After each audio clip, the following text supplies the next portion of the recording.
That. Tell me what year, Larry, you went over to Korea. Okay, I went over in July of 1952. Okay, and Army? Yes, I was in the Army. I was a second lieutenant.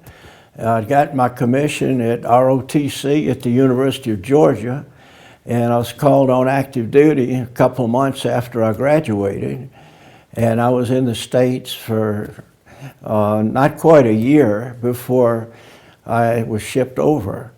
And at that point in the war, we were going in as individual replacements. They weren't sending in new units, so it was a replacement.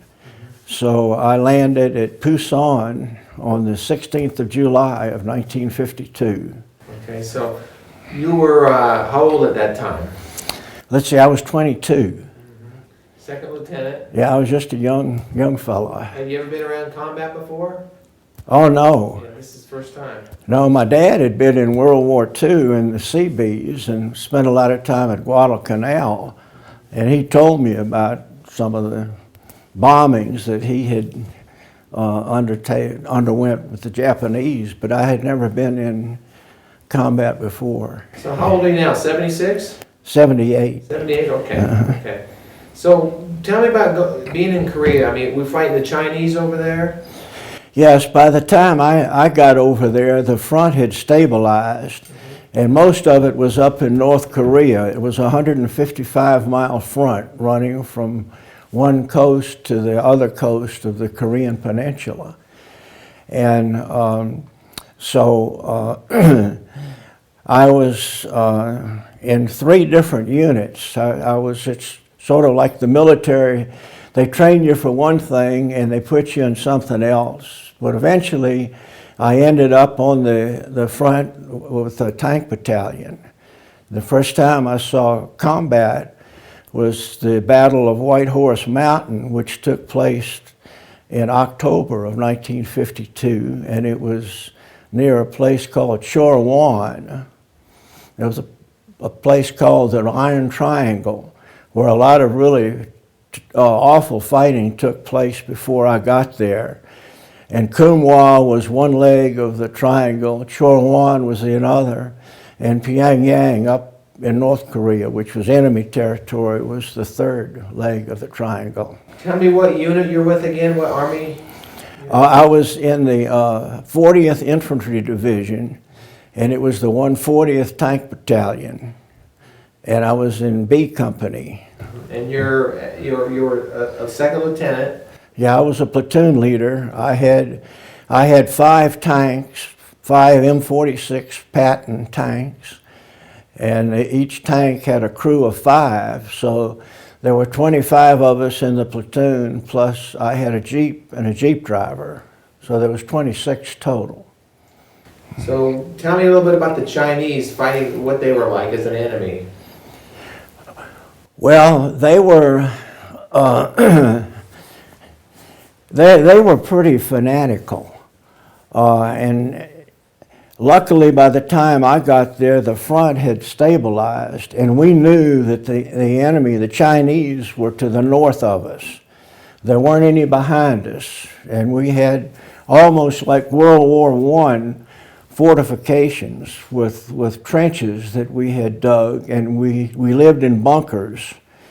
And so we would shoot at them and they would shoot at us. And at that time, the peace talks were taking place, and our higher command had been given orders not to launch any all-out offensives. And the only thing that we could really do was if the Chinese attacked us, we could repel them. So it was pretty much World War I type warfare the year that I was over there. With the front didn't move very much at all. So what's it like being in combat? I mean, is there fear in combat, or is it before or after you have the fear?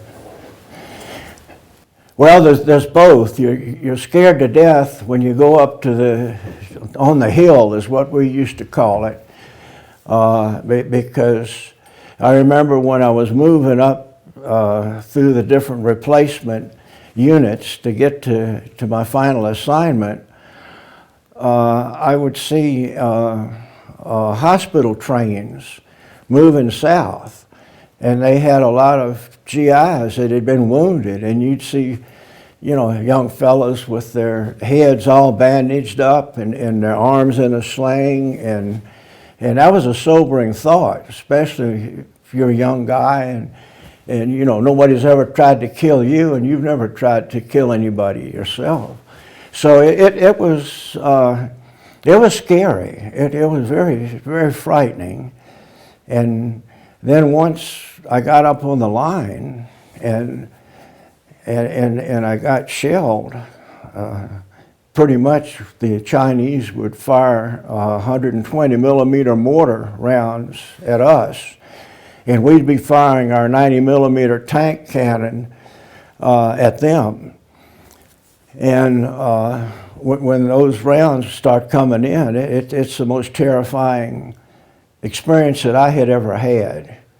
I mean, it's if no one has ever been close to a loud explosion, it's a terrible thing. And but while you're actually in combat, things are moving so fast that you don't have much time to sit around and think about, am I scared or not? But then when it's over and things calm down, you really become frightened. I mean, you start shaking and realizing, gee, that was a close call. So you're over there fighting for your country. A lot of people don't know a lot about Korea, You were over there in the 50s fighting, and did you feel like you had a strong sense of purpose for what you were doing there? Well, yes, I did, because back then the big threat to the United States was the Soviet Union. And there was this, when the Iron Curtain went down right after World War II in about 1948, the Russians or the Soviets had become our major threat. And they had so many more troops than we did, but we thought that we had better weapons. And of course we had the nuclear bomb until they got it. So times were not as bad as during World War II, but it was pretty tense because we were old enough to realize what combat was like. We'd seen the films of World War II. So we had this threat of communism and of them trying to take over the world. And so I volunteered. I mean, just by the fact that I signed up for ROTC, I agreed that I'd serve my country if they wanted me. And they wanted me. But I felt that I was accomplishing something, and I had this dread of something happening to the people in the United States, especially to my wife and my parents. And I did not want any war happening on United States soil, so I felt this is the least that I can do. My dad had fought for his country in World War II, and I was at the age where a war came along, and it was up to a lot of people like myself to do what we could. Did you fight at Pork Chop Hill? No, but I was very close to it. I was at when I was at Chorwan later on, in March and April of 1953, Pork Chop Hill was just off to my left flank, and I could see and hear the fighting going on there because they had a terrific battle there, I think about March of '53. And I was just far enough along the front where I wasn't right there. but I could see the explosions. Our Air Force was coming over and bombing relentlessly. Flares were being dropped. It just made the nighttime almost seem like day with these brilliant flares that we would use to illuminate the battlefield. Did you sustain a lot of casualties in your unit during your time in Korea? Luckily, not a lot of casualties, but there was one situation that I'd mentioned to you over the telephone where there were 4 of us in my tank, and I'm the only one that survived. Tell me what happened and where you were. Okay, this happened on the 19th of January of 1953, and it was at a place, near a place called Mongdong-ni, which was up in North Korea, not too far from the Punch Bowl to our right or east, and to our left was Chorwan and White Horse Mountain. So we were sort of in a little place in between.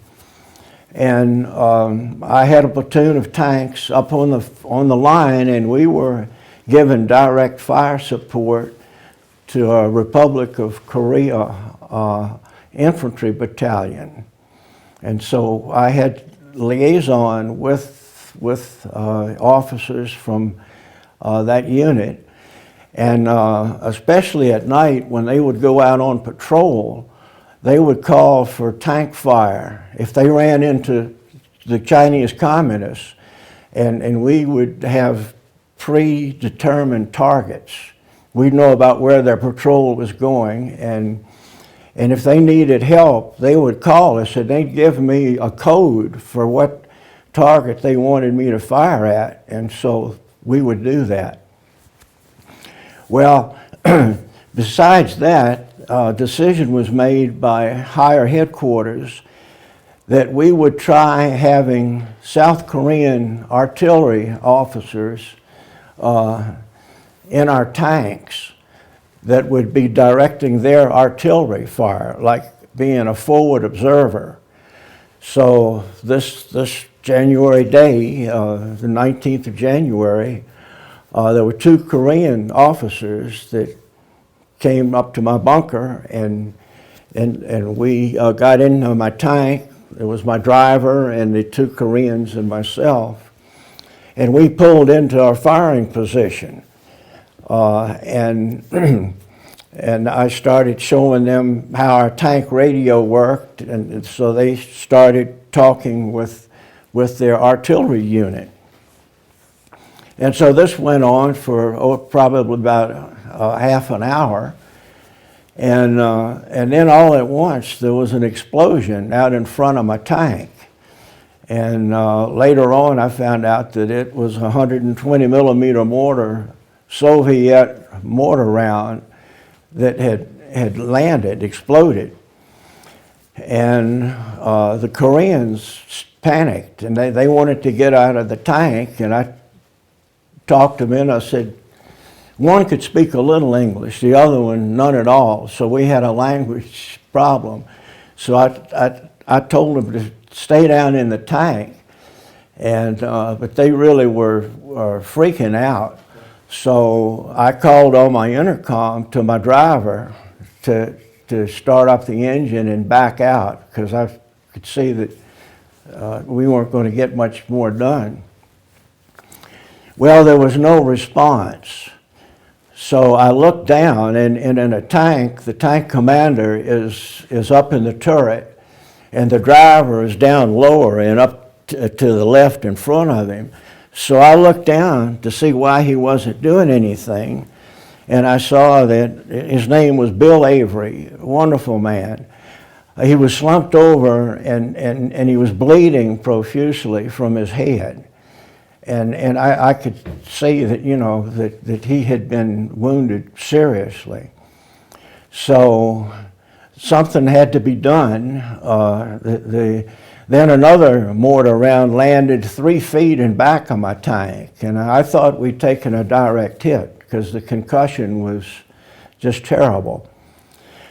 So I got out of the tank to run to my bunker to get another soldier to help me to get this tank out of the position so that the Chinese couldn't see us and they couldn't hit us then. So while I was going into my bunker, the 2 Koreans got out of the tank, and they were right by the side of it, and another mortar round came in and it wounded both of them. So when I came out with my gunner, we saw the Koreans lying on the ground, and we knew that my driver was wounded in the tank. So I got in the assistant driver's seat, which was right parallel with the driver, and my gunner, Dave Green, got up in the turret, and so I started the engine, and he directed me to back out. Well, we were right up on the top of a mountain, and if we had backed too far, the tank would have tumbled down several hundred feet down the side of the mountain.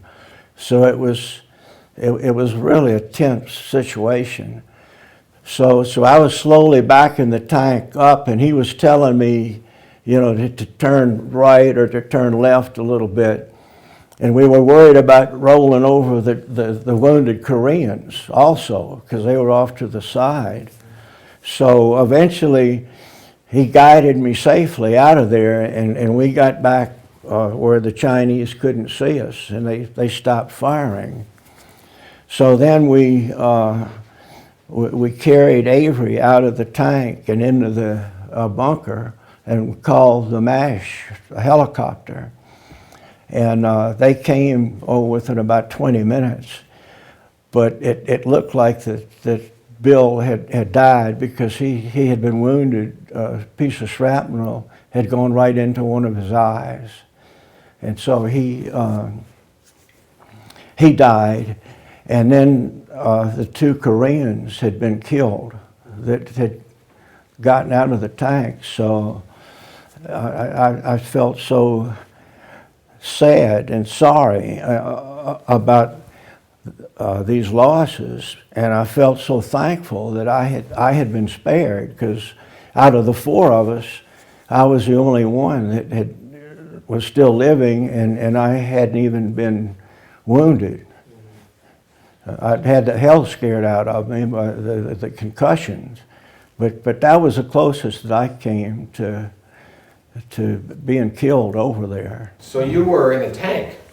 Yes. So you were a tank commander? Yes. What kind of tanks?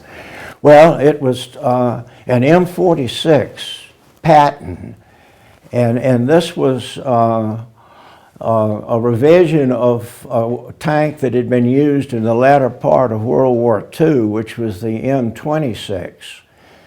And it had a 90 millimeter cannon. It's a marvelous fire direction system. And we, early in the war, our tanks were no match for the Soviet T-34 tanks that the North Koreans were using. But by the time we got bigger tanks over there, like the kind that I had, we could outslug a T-34. And in one of the positions where I was, there were about 3 of them that had been knocked out earlier in the war, just sitting out there in the battlefield. So. Are these memories like a long time ago, or is it like yesterday? Well, some of both, but I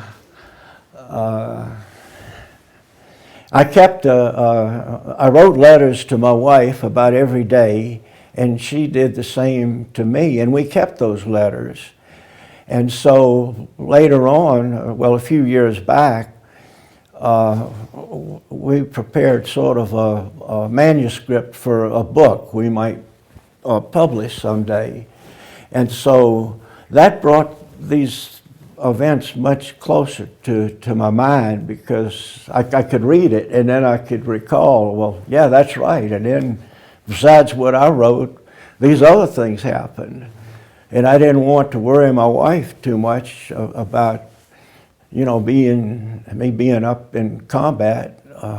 She was pregnant at the time, so, But you guys wrote back and forth?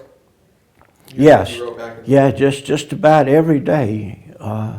And she saved all of my letters and I saved all of hers. How important was that for your morale to get those letters?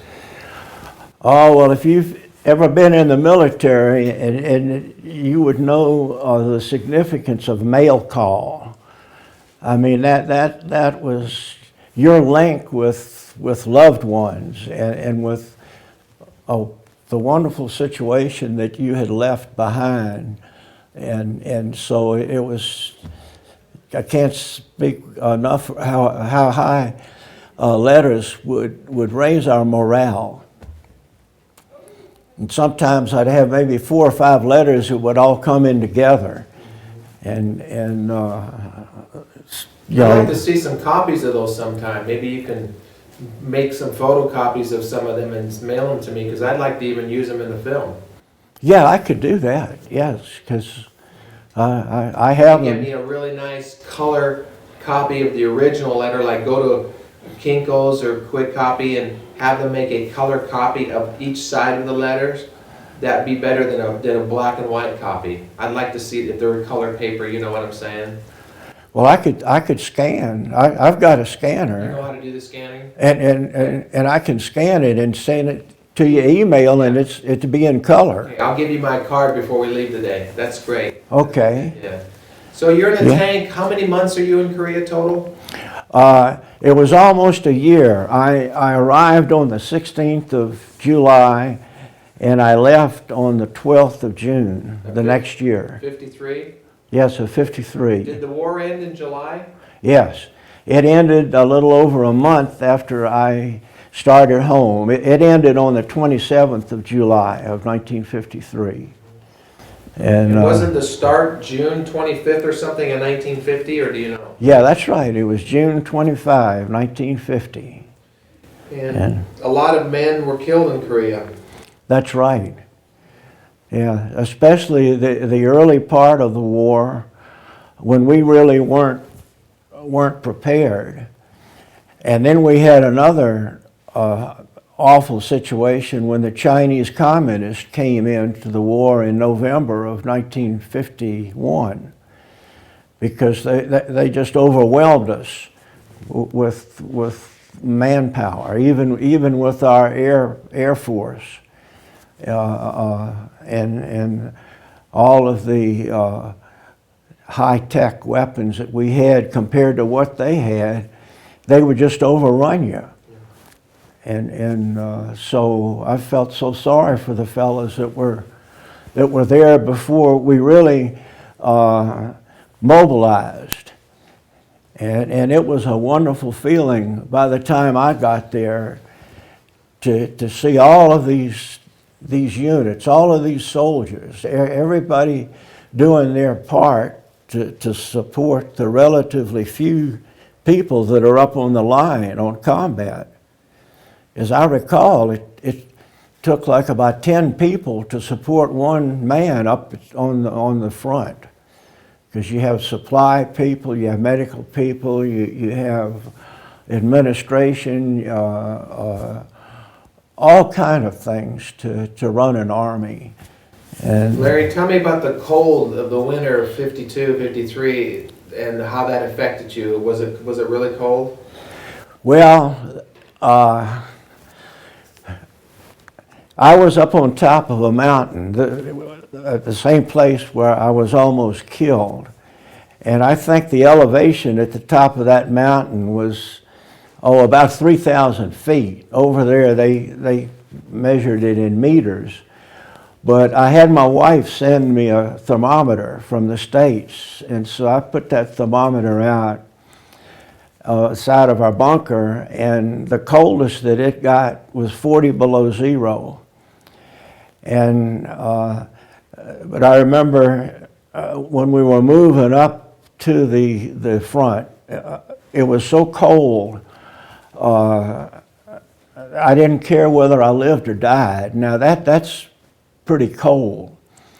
We had good equipment. We had gloves, but you know, even with the gloves, your hands would get so cold that you couldn't move your fingers very well, and you were having to work a radio, and so you have to take your gloves off to work the radio, and I remember just thinking, oh, I'm so cold. I've never been this cold before. And it made me have a real resolve when I got back home that I never wanted to get cold again. Yeah. What the heck you living around here for then? Well, there's a lot more. There's a big difference in living out in the cold and being in a building or a home that's heated, or in a car that's heated. So I know some men who sleep with their socks on still because they were so cold in Korea, and who got frostbite. Yeah. And they live in Florida now. But anyways, well, by the time I got there, the Army had issued us this wonderful boot. We called them Mickey Mouse boots because they were great big black things, and all you had to do was just wear regular socks, cotton socks, and if you walked around, your feet would feel uncomfortably damp, but not cold. It could be minus 40 degrees out, but those Mickey Mouse boots would protect your feet. Now, if you punctured the boot, then you were in a world of hurt because then it would lose its insulation quality.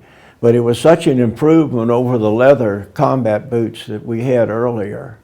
And we did have really good equipment. The quartermaster people took care of us.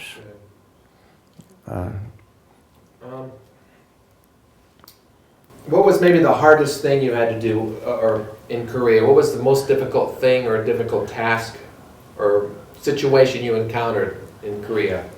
Well, when my driver, Bill Avery, was killed, and that was, when you lose a comrade, it's just, it's the worst of the worst.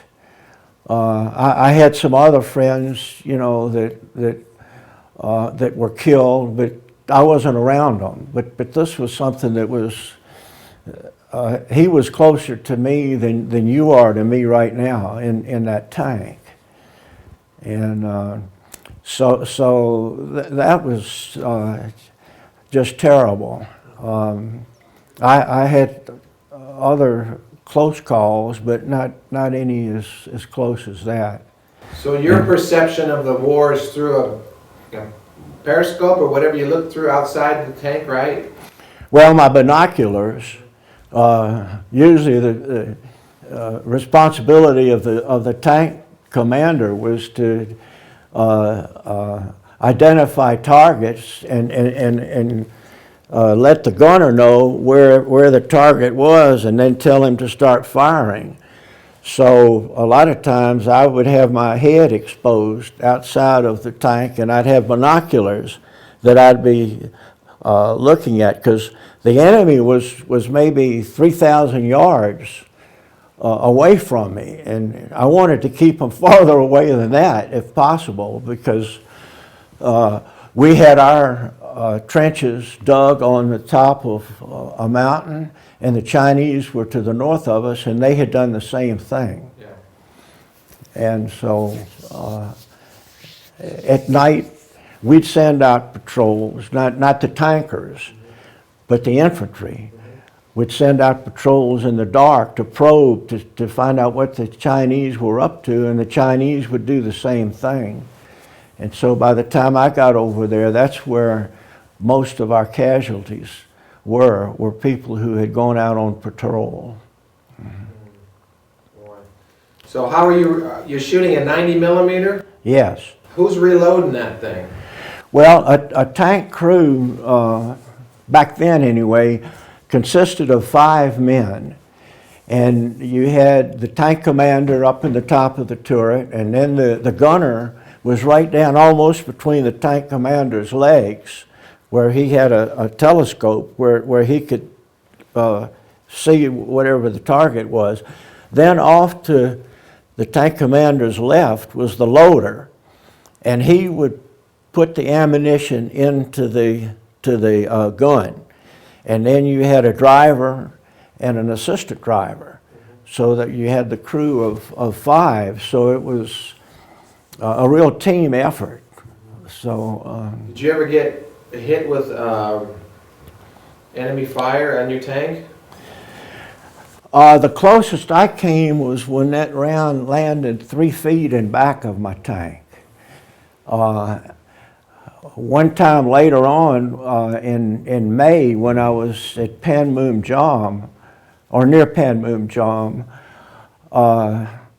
one of my tanks got a direct hit from a Chinese rocket, but it didn't penetrate the tank. But it gouged out a big hunk of metal on the side of it, and it really scared us. I mean, those rockets are something else, because you hear them. You don't hear a mortar round, because it goes way up high and it comes down. But those rockets scream. And how about other tanks? Were they blown out? Some of your tanks in your group? No, but I had some. Not any of my platoon tanks, but I was in a company where one of our tanks had hit an anti-tank mine, and it blew off the track. And luckily, nobody was hurt. But that was common, because up at the front, the area had been heavily mined, and so it's nothing at all like this thing about worrying about an automobile being bombed to blow up like in Iraq. But back then, they wouldn't devise bombs that were so big that it would throw the tank up in the air and down. It would just disable it. So, Larry, why do they refer to Korea as the Forgotten War?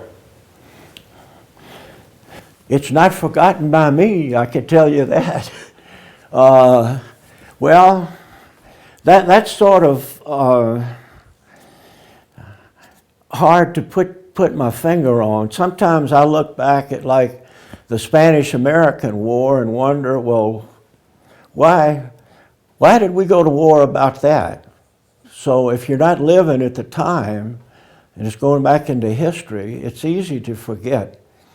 And we had followed so closely World War II, which was a very huge war. Everybody just about in the world was involved in that one. And so Korea they started out calling it a police action. And people who didn't know anyone who was in Korea, you went on with life as usual, sort of like we do now with the Iraq War. If you don't know somebody that's over there, you're say, well, gee, that's terrible, what's happening. But I guess if it isn't your bull that's being gourded, you don't worry about it as much as if it's really happening to you. So. Well, I think it's important that we remember some of these things, and that's why we're talking today. As a veteran and an American citizen, Larry, tell me about freedom. What does freedom mean to you? Well, to me, we accomplished a number of things in the Korean War, and I guess the first most important one was that we restored the sovereignty of South Korea. this was a nation that had been overrun by military means by the North Koreans. And it was a real test of the United Nations. Are we going to do something about it, or are we just going to sit back and say, well, let somebody else take care of it, or we're not going to worry about it? And I think that World War II and how Hitler had come to power was so fresh in our memories that we didn't want anything like that to happen again. And communism was the big threat. So one, we restored sovereignty for the South Koreans, which is sort of a moral issue. Here people had been enslaved, or would have been, and a lot of them more would have been killed and murdered if we hadn't stepped in. Then Chinese, the Chinese communist country became a world power after the Korean War. And then a third thing, the Soviet Union ceased to be a great world power. They started declining, and which was a wonderful thing, because we felt that was the big threat to our way of life and our freedom, was the communist threat. So that was diminished. Unfortunately, there's other threats that keep coming up through history. And I guess to go back to China, before Korea, they had undergone civil war. They really, in World War II, they weren't too much help. But we came to their aid because the Japanese had invaded them and conquered them. Let me ask another question here. As we're getting near the end here, what does the American flag mean and represent to you as a veteran? Oh, it brings tears to my eyes sometimes when I see it.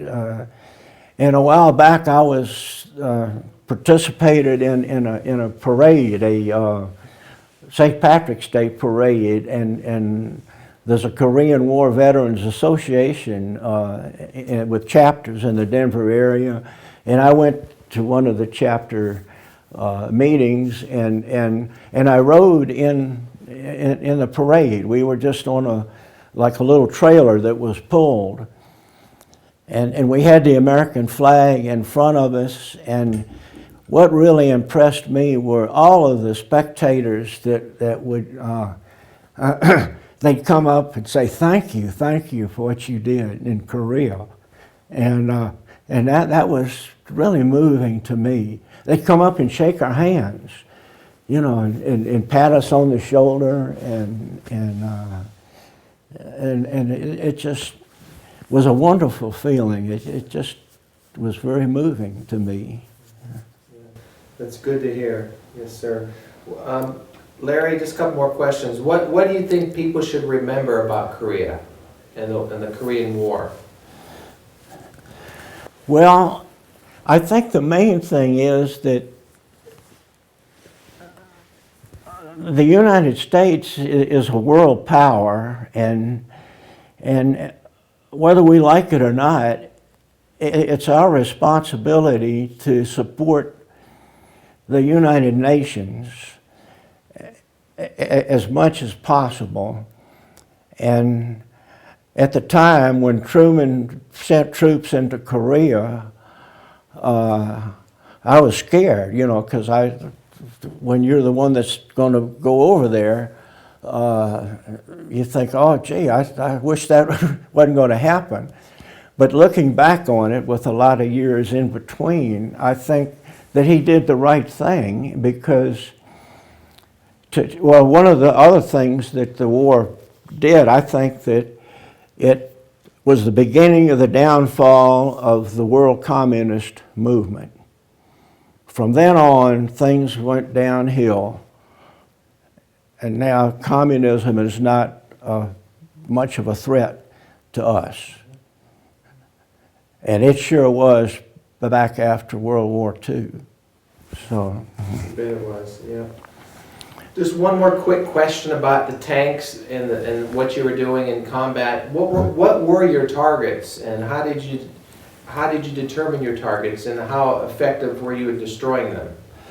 Well, that's a good question. The Chinese had ample time during the peace talks to really construct defensive positions. They had tunnels that they had blasted into the mountainside, and they had their artillery pieces on railroad tracks where they would pull their gun out and fire at us, and then before anything could happen to them, they would pull those guns back. And they would sort of go around in a curve, from what I've been told, in the mountain. So what we would do, we would watch, and as soon as enemy gun fired, we would take note of where it was. Then we would fire on that tunnel. And we'd get the exact azimuth for our tank, because the tank turret can be moved back and forth, and it can go up and down. So we would have a reading on exactly what we would need to put around in that tunnel entrance. And we'd leave our tank there. I mean, you wouldn't back it off, because then you'd be off. And so then we'd just be sitting there waiting. And if the Chinese would fire, we'd go at them. And on some occasions, we would knock out that tank, that gun, because they couldn't pull it out. I mean, they usually fire 3 rounds, and then they wanted to get the heck out of there, because they knew that all hell was going to break loose to get after them. So that was one thing that we did. Another thing, we would search for enemy bunkers, and sometimes all you could see of an enemy bunker was, you would be looking with your binoculars or through the tank gun sight, and you'd see just a little hole. I mean, it could be like the shadow cast by a bush. And every now and then, the Chinese would, they would cover the front of the aperture with canvas or some kind of cloth.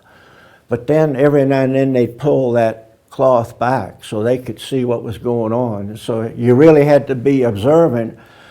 But there was more than one occasion when I would see this canvas go up, and then I'd take that target under fire and blow it up, because you start putting 90 millimeter tank rounds into an aperture about that big, and then when you see logs start falling down the mountainside, and especially if you would get what we'd call a secondary explosion, when our tank round would detonate the enemy's ammunition. And then that was a cause of great joy and celebration, because, we knew that the less ammunition they had, the less harm they could do to us. Did you ever see any human wave attacks by the Chinese? Anything like that? No, I was close to it one time. I didn't want to see it. It was such,